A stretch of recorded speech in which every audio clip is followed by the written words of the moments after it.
Hello guys welcome to our channel Mr and Mrs Karki. आज चाहिँ म मोमोको अचारको रेसिपी सेयर गर्न गइरहेको छु।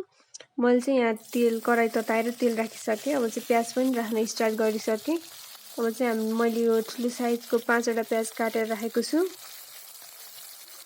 अनि त्यसपछि चाहिँ मैले टमाटर पनि काटेर राखिसकेको छु। मैले टमाटर र प्याजको चपिङवाला भिडियो चाहिँ बनाउन बिर्सेछु। अनि त्यसपछि मैले आधी केजी जति टमाटर पखालेर काटिसकेको छु। यो प्याजलाई चाहिँ हामीले मजाले चलाउनु पर्छ यो छुट्टिन्जेलसम्म। अनि अब यसरी छुट्टिन थालिसकेको छ प्याज चाहिँ। अब चाहिँ टमाटर हाल्न रेडी भइसक्यो। म टमाटर राख्छु यसमा।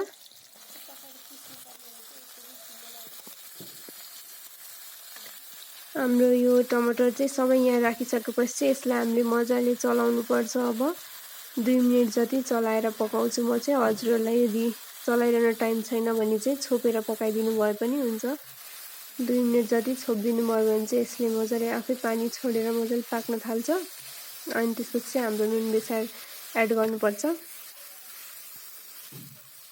अब चाहिँ मेरो 2 मिनेट पनि भइसकेको छ। मैले चाहिँ यहाँ नुन र बेसार राखेको चाहिँ भिडियो बनाएको थिएँ तर सुटै भएन चाहिँ। मैले यहाँ बेसार राखेँ, नुन राखेँ अनि खोर्सानी राखेँ। अब चाहिँ अदुवा लसुनको पेस्ट 2 चम्चा राख्ने हामीले यहाँनिर। अनि हाम्रो यति राखिसकेपछि चाहिँ मजाले मिक्स गरिदिनु होला। म यहाँ जिरा धनियाँ यस्तो मसलाहरू केही पनि राख्दिनँ। अचारमा मलाई त्यो मसलाको टेस्ट मिठो लाग्दैन। अब चाहिँ मैले यहाँ थोरै बेसार कम भयो जस्तो लाग्यो। म चाहिँ थोरै बेसार एड गर्छु यहाँनिर।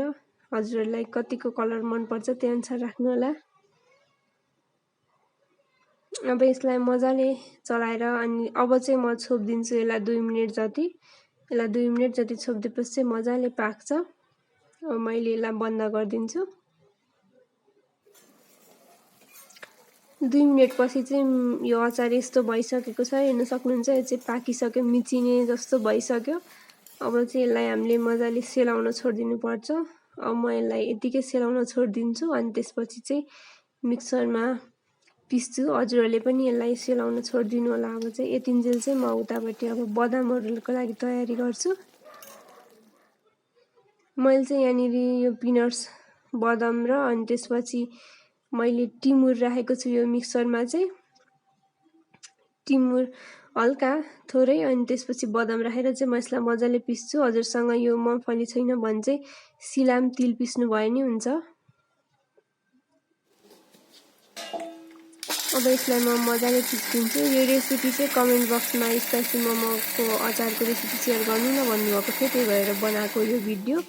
मैले चाहिँ यसरी बनाउँछु। अब यसमै म चाहिँ टमाटर पनि एड गरिदिन्छु। मेरो टमाटर सेलाएर रेडी भइसकेको छ पिस्नको लागि चाहिँ। अब यो सबैलाई यहीँ राखेर अब यसलाई पनि म पिस्दिन्छु। त्यसपछि हाम्रो अचार रेडी हुन्छ। अब चाहिँ यो पिसेर पनि रेडी भइसकेको छ। हजुरहरूलाई यो भिडियो कस्तो लाग्यो, मन पर्यो भने लाइक, सेयर अनि सब्सक्राइब पनि गरिदिनु होला हाम्रो भिडियोलाई। Thank you for watching. Bye by.